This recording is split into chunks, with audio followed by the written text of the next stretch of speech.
दयालपुर नामक गांव में रघुवीर नाम का एक आदमी रहता था। रघुवीर गांव में दूध बेचने का काम करता था। रघुवीर के पड़ोस में उसका भाई ललित रहता था और वो भी दूध बेचने का काम करता था। पता नहीं पिताजी ने ललित को एक गाय क्यों दे दी। अगर उन्होंने ऐसा ना किया होता तो आज पूरे गांव में सिर्फ मैं ही दूध बेचता। ललित बहुत अच्छा इंसान था, दिल लगाकर काम करता था और अपने परिवार के साथ खुश रहता था। मगर रघुवीर हमेशा अशांत रहता था, सभी का बुरा करने में लगा रहता था। अरे रघुवीर, आ गए दूध देकर? हाँ हाँ आ गया, तुम बताओ। हाँ भाई, आज जल्दी काम खत्म कर लिया क्योंकि मुन्ने के स्कूल में बुलाया गया था ना। अच्छा है, अब मैं जाता हूँ, मुझे बाजार से कुछ सामान लेकर आना है। ठीक है भाई। रघुवीर ललित को बिल्कुल भी पसंद नहीं करता था। हमेशा पिताजी ललित का ही पक्ष लेते थे, उसकी बड़ाई करते थे। पता नहीं ऐसा क्या है इसमें, है? मुझे तो कुछ भी खास नहीं लगता। ललित का सुखी और शांत जीवन रघुवीर से देखा नहीं जाता था। रघुवीर घर आता है, तभी उसकी पत्नी चंदा कहती है, आ गए आप? कहाँ घूम रहे हैं सुबह से? तुम काम बताओ ना, तुम्हें क्या मतलब मैं कहीं भी घूमूं? सुनिए जी, ये हर वक्त मुझसे चिड़चिड़ा होकर मत बात किया कीजिए, बता देती हूँ। हाँ, तुम मेरा दिमाग खाना बंद करोगी तभी तो मैं शांत होकर बात करूंगा। छोड़िए जी, आपको समझाकर कोई फायदा नहीं, मैं सीधे मुद्दे की बात करती हूँ। हाँ बोलो, क्या बात है? धीरे धीरे बच्चे बड़े हो रहे हैं, इसीलिए खर्च बढ़ता जा रहा है और आपकी आमदनी उतनी की उतनी ही है। ऐसे घर नहीं चल पाएगा। हाँ तो क्या चाहती हो, मैं क्या करूँ? है? इसे गाय के दूध को बेचने से कुछ नहीं होने वाला। आप खेती बाड़ी भी शुरू कर दीजिए, जिससे हमारी आमदनी अच्छी हो। अरे चुप रहो, इस कड़ी धूप में मैं नहीं कर सकता खेती बाड़ी। जरा देखिए तो सही, ललित भैया कितने मेहनती हैं। कभी आप भी उन जैसा बनने की कोशिश क्यों नहीं करते? लो, अब बस तुम्हारे मुंह से ही सुनना बच गया था। तुमने भी कह दिया। एक काम करो, चली जाओ उनके ही पास। ये क्या बोले जा रहे हैं आप? जरा भी समझ नहीं आप में, जो मन में आता है वो बोल देते हैं। मुझे नहीं बात करनी आपसे। चंदा गुस्सा होकर वहाँ से चली जाती है। पता नहीं ऐसा क्या देख लिया इस चंदा ने ललित में, जो ये भी ललित का गुणगान गाने लगी। कुछ ना कुछ तो सोचना ही पड़ेगा। रघुवीर आमदनी बढ़ाने के बारे में सोचने लगता है। कोई तरीका नहीं मिल रहा जिससे आमदनी बढ़ जाए और मुझे खेत पर काम ना करना पड़े। रघुवीर गाय का दूध निकालता है और उसे लेकर सभी के घर देने जाता है। एक काम करता हूँ, जब दूध देने जाऊंगा तब सभी के घर से कुछ न कुछ चुरा लूंगा। रघुवीर ऐसा ही करता है।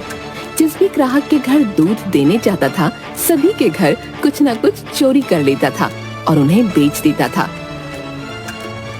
इस काम से भी कुछ खास पैसे नहीं मिल रहे हैं। इन छोटे मोटे सामानों को बेचकर 100-200 मिल पाते हैं। इसमें क्या होगा? कुछ बड़ा सोचना होगा। सभी को दूध देकर जब रघुवीर घर वापस आ रहा था, तभी उसकी नजर ललित पर पड़ती है। ललित एक ग्राहक को दूध दे रहा था।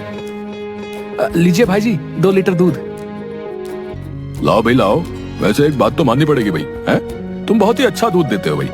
मेरे घर में सभी लोग तुम्हारे दूध को बहुत पसंद करते हैं भाई। बस मिलावट वाला काम मैं नहीं करता, बाकी तो मेरी गाय है ही अच्छी। समझ लीजिए, बस पिताजी का आशीर्वाद है। ठीक है भाई, ठीक है। अब मैं चलता हूँ, कल भी 2 लीटर दूध मेरे लिए रखना, ठीक है? हाँ जी जरूर। ललित साइकिल लेकर आगे बढ़ता है। अरे रघुवीर, तुम भी दूध देकर आ रहे हो क्या? हाँ, अभी थोड़ी देर पहले काम खत्म हुआ है, अब घर जा रहा हूँ। चल, मैं भी घर ही जा रहा हूँ। रास्ते भर रघुवीर बहुत खुश था। घर आकर वो सोचता है, वाह, एक तरीका मिल गया जिससे मैं अच्छी कमाई कर पाऊंगा। अगले दिन रघुवीर बहुत जल्दी उठ जाता है, अपनी गाय का दूध निकाल लेता है और ललित के घर में झांक झांक कर देखने लगता है। जैसे ही ललित दूध निकाल कर अंदर जाता है, रघुवीर ललित के घर में घुस जाता है और उसके बर्तन से आधा दूध निकाल कर अपने पास रख लेता है और बाकी में पानी मिलाकर वहाँ से भाग जाता है। ललित अंदर से आता है। चलो दूध देकर आता हूँ।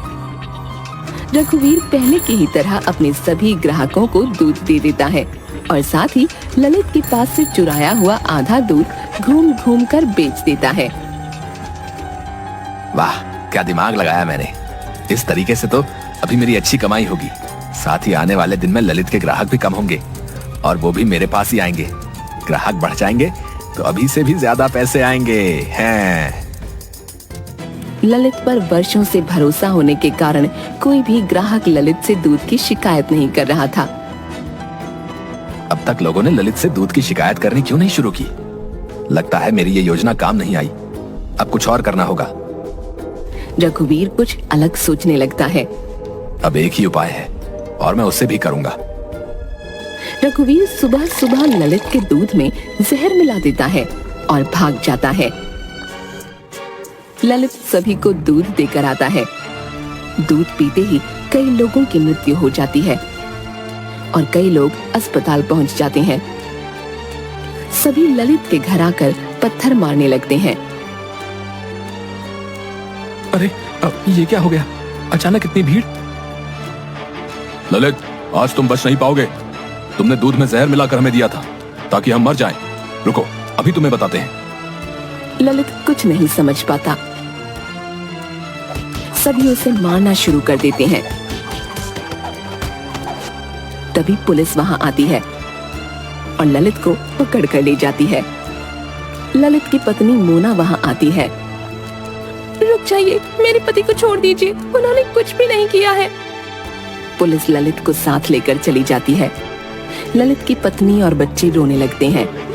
तभी मोना की नजर रघुवीर पर पड़ती है। ऐसे दुख के माहौल में रघुवीर मुस्कुरा रहा था। मोना सोचती है, इस वक्त जब इनका भाई जेल जा रहा है तो ये मुस्कुरा रहे हैं, जरूर कुछ तो गड़बड़ है। मोना रघुवीर पर नजर रखने लगती है। ललित के जेल जाते ही रघुवीर पूरे गांव में अकेला दूध बेचने वाला बन जाता है। सभी उससे ही दूध लेना शुरू कर देते हैं। वाह, मजा आ गया। ललित जेल में पड़ा है और मैं यहाँ दुगनी कमाई कर रहा हूँ। आजकल रघुवीर हर वक्त खुश नजर आता था और हर रोज पैसे गिना करता था। अब बोलो चंदा, क्या बोलना चाहती हो? देखो तो जरा कितनी कमाई हो रही है। हाँ जी, ये तो कमाल ही हो गया। आप इतनी अच्छी कमाई कर रहे हैं, इसी खुशी में क्या मैं मायके से हो आऊं? हाँ हाँ, क्यों नहीं। जाओ, मैं बहुत खुश हूँ। जहाँ घूमना चाहो वहाँ घूम कर आओ। ये लो पैसे रखो, कुछ चाहिए होगा तो खरीद लेना। चंदा मायके जाने से पहले मोना के पास आती है। भाभी, मैं कुछ दिनों के लिए माँ के घर जा रही हूँ, तब तक आप इन्हें रोज रात का खाना दे दीजिएगा। सुबह का खाना पड़ोस वाली दे दिया करेगी। अच्छा ठीक है। रात के वक्त मोना रघुवीर के लिए खाना लेकर आती है तो देखती है रघुवीर नशे की हालत में है। अरे भाभी जी, आप यहाँ? हाँ, खाना देने आई हूँ। ओ, रख दीजिए। वैसे आपको तो ललित की बहुत याद आती होगी, है? बेचारा गया जेल। और कौन भेजा उसे जेल? मैं। जी जी भाभी जी, सही सुना आपने। मैंने भेजा है उसे जेल। आपने भेजा है जेल? मगर कैसे और क्यों? अरे भाभी जी, आप भी ना कुछ समझती नहीं है। मैंने ही तो दूध में जहर मिला दिया था, जिस वजह से उसे जेल हुई। वैसे जब जेल से आए तो कहिएगा मैंने उसे बहुत याद किया। हाँ। रघुवीर की बातें सुन मोना हैरान रह जाती है। मेरा शक सही था। जब मोना वहां से निकल रही थी तभी उसकी नजर एक बोतल पर पड़ती है। वो बोतल जहर की थी। अच्छा, तो यही जहर रघुवीर जी ने दूध में मिलाया था। कौन है इस गांव में जो जहर बेचता है? मिलना पड़ेगा उससे। अगले दिन मोना उस आदमी से मिलती है जो गांव में जहर बेचता था। इसके बाद वो सरपंच के पास आती है। सरपंच जी, मेरे पति बेगुनाह है, उन्हें फंसाया गया है। किसने फंसाया है उसे? आप सभी गांव वालों को बुलाइए, सबके सामने ही सारी बात होगी। सभी गांव वालों को बुलाया जाता है। रघुवीर भी वहां आता है। सरपंच जी, मेरे पति को फंसाने वाला कोई और नहीं बल्कि रघुवीर जी हैं। ये सुन सभी हैरान रह जाते हैं। अरे ऐसा कैसे हो सकता है? ये तो ललित का भाई है। आइए भैया जी, यहाँ सबके सामने आइए और बताइए कि ये जहर की बोतल आपसे किसने खरीदी थी? ये जहर की बोतल रघुवीर जी ने मुझसे खरीदी थी। सरपंच जी, जिस दिन इन्होंने जहर खरीदा ठीक उसके अगले दिन गांव में ये हुआ था। रघुवीर बहुत डर जाता है। क्यों रघुवीर, क्या सच्चाई है, जरा सामने आकर बताओ। रघुवीर डरता हुआ आता है। माफ कर दीजिए सरपंच जी, ज्यादा पैसों के लालच में मैंने ये सब किया। मैंने सोचा ये करने के बाद मेरी कमाई बहुत अच्छी होगी। अभी के अभी इसे जेल भिजवा दिया जाए, साथ ही ललित को छोड़ दिया जाए। और हाँ, गांव में जहर बेचना बंद करो। आज के बाद कभी किसी ने ऐसा किया तो कड़ी से कड़ी सजा मिलेगी। रघुवीर को गिरफ्तार कर लिया जाता है और ललित को छोड़ दिया जाता है। सभी गांव वाले ललित से माफी मांगते हैं और वापस ललित से दूध लेना शुरू कर देते हैं।